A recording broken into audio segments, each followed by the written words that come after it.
Welcome you fantastic listeners. Today we have a fantastic story by Santos Del La Rosa. I hope I nailed that pronunciation. The title is The Devil in the Doll. Before your boredom is squarely tamed, I need to thank those that support me. Time for shoutouts. Troy Shaw, those sharp ears. He picked up one in the Michael episode and I'm thankful for that. Cheers mate, thank you as always. Wee woo. Thank you. You're just awesome. The constant likes and reposts always help me out. Thanks, mate. I appreciate it. Arkin Brother. Thank you so much for your support, mate, and the stories. Cheers. Quasar Bolt. It's great to hear what you think about these stories and get your thoughts as to what's going on. Thanks. Paul Grayling. Thank you so much for the likes, mate. It really helps, and thank you for supporting me. Sin. I appreciate all the support and info that you give this channel and me, so thank you so much. You're great. Katie Sturgill. She is as charming as her own narrations are great. You can find her on YouTube as well, on Katie World XYX. Nelson Brake. Not just a cool last name, but a great supporter as well. Thanks, mate. More Noir. Cheers for the likes, mate. The Mad Catter. This guy is pure gold. If you get a chance, listeners, check out his channel as well. He does narrations just like me, and he's fantastic. And lastly, 4 podcasts that are kind enough to support me are the Crazy Town Podcast, Glenn and Her Podcast, Cadavercast, and the Super PP Time Podcast. All of these shows are really fantastic, so check them out. Okay, awesome people. Get ready for an original tale just for you. Let us both kick boredom in the face today and enjoy this original short scary story. Let's do this. We spend our lives assuming that something can't hurt us because it isn't real. But when paranormal meets inanimate objects, all possibilities are plausible. Santos was your ordinary fun-loving guy. All he wanted in the world was to be happy. He finally found his happiness in a beautiful girl named Jessica. She also had a child whose name was Gabriella. Both of them brought Santos much joy.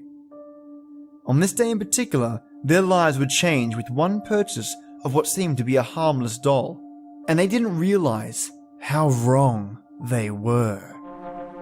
The 3 of them decided to take a trip and stop by this little out-of-the-way country store in the boondocks of Texas.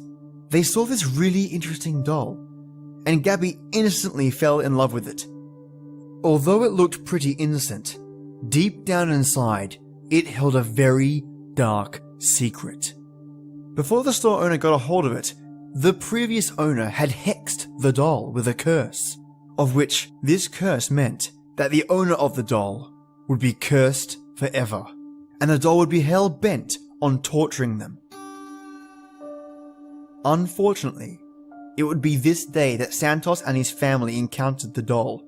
They took the doll home that day, and thus began the slow decline into hell that would envelop their lives. Jessica and Santos lovingly tucked Gabby into bed and kissed her goodnight. Mwah, mwah. Jessica looked at Santos and said, "How did me and Gabby get so lucky?" "What do you mean, sweetheart?" "The love you have for me and Gabby is amazing," Jessica replied. "No, darling. I'm the lucky one," Santos said, lovingly. A few days went by without incident, but then strange happenings began. First, it was things like dollar coins in places no one could put them. Then, there were nights where Santos and Jessica would be woken by Gabby having conversations with someone, but when they got to her room to find out who it was just her and her doll. But it wasn't until neighborhood pets went missing or ended up dead with no explanation that they started to worry. And strangely, every morning, the doll was in some different place. Nothing could prepare Santos and Jessica for what happened next. The next door neighbor was found, slashed and cut up beyond recognition. The body severed into bloody pieces all over the house, just scattered everywhere. The only thing the police could find were tiny footprints that no adult or even child could make. After the murder, Gabby began to act strange, her moods unpredictable, and she would often succumb to a rage. Gabby was becoming more hostile by the day. Unsure of what to do, Santos and Jessica sought help for Gabby. But the doctor could find no reasonable explanation for her new behaviors. Also, they noticed something stranger still. Gabby never put the doll down. She always kept it by her side or in her arms. 3 more murders in the neighborhood took place, and again, the only evidence there being tiny footprints. And just like before, the bodies were mutilated in the most grotesque fashion imaginable. Police had no leads, no explanations, but Santos had finally realized that there was indeed a connection between the police's evidence and the doll. Those tiny feet, they must be coming from the doll. But how? It was one night that Santos realized the doll was grooming Gabby to be her human host. Santos finally walked in on the doll and Gabby about to slip out the window. Santos shouted, "What? You're a demon! Get away from her!" For the first time, he heard it speak in a voice that truly defined the word fear. "The girl is mine. You are too late." Santos yelled for Jessica. She entered the room as the doll spoke again. "The child will make a perfect home for me." Jessica screamed. Santos made a lunge for the doll, knocking it away from Gabby. Ha! "Gabby, run now!" The doll began to change, morphing its fingers into tiny blades that glistened in the night. It then lunged and tried slashing at Santos with them. It was cutting and stabbing him, but he still fought on. Jessica, hearing this noise, ran and caught up with Gabby. She screamed with anguish. She wanted that doll. It had control of her, but Jessica took Gabby out of the house and took off in one of the family cars. Santos kicked the doll squarely, fighting with all his might to keep the demonic doll down. It wasn't until he laid one strong haymaker and smashed it out the window. Santos made a break for the car. Whilst driving, he used his hands free to call Jessica on the phone to tell them that he'd be in the emergency room. And that was when the doll struck once more. The doll jumped at Santos from the back seat, causing Santos to lose control over the car and have it swerve all over the road. Santos's phone flew out the window and hit the road, shattering into pieces. As he struggled and fought, he offered the doll a deal. "Demon, hear me. Take my body and my soul in the place of Gabby's." The doll, intrigued at the deal, agreed, knowing an adult body would fare far more useful than that of a child. As Santos rounded the next corner, he saw a chance to end it all, to end this nightmare. The doll was wise and knew what Santos was trying to do, and realizing his intentions, it sprung at him again and began to slash. In his final act of desperation, he grabbed the doll and plunged its blades deep into his stomach. He tightly put his arms around the doll and squeezed, driving the car off a cliff. As the car barreled through the quad rail, he told the doll, "You're coming with me," shouting at the doll, telling it how much he loved Jessica and Gabby, and it couldn't have them. It won't have them, and never will.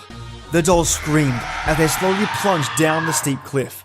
In his final moments, Santos thought to himself, "I'm sorry to you both for not being there to watch you grow, Gabby, and not being there to tell you, Jessica, that I love you every day. This demon might take me, but I'll not let it take either of you. I'm sorry." The car hit the rocks and smashed below, exploding into a fiery ball of flames. In the emergency room, Gabby suddenly stopped screaming and looked at Jessica and said, "Mummy, where are we?" Santos's dying act, his true unconditional love for his daughter, broke the evil connection between the doll and Gabby. She was free. The police found the crash site knowing full well no one had survived. Jessica knew Santos sacrificed everything to keep them both safe. And it was only the love of a father, the unconditional love, to push that demon down, so deep from the hell that it came from, that there was no chance for it to come back. And every time the demon tries to escape, it is pinned to the brimstone by a blue flame that burns bright. The soul of Santos holds this demon in place to the end of time. Just as the love for his family, he will keep this demon pinned forever. Just as there are angels in the sky and demons below, there are humans in the middle that struggle against all odds, and a father's love that triumphs. Burn bright, Santos, now and forever.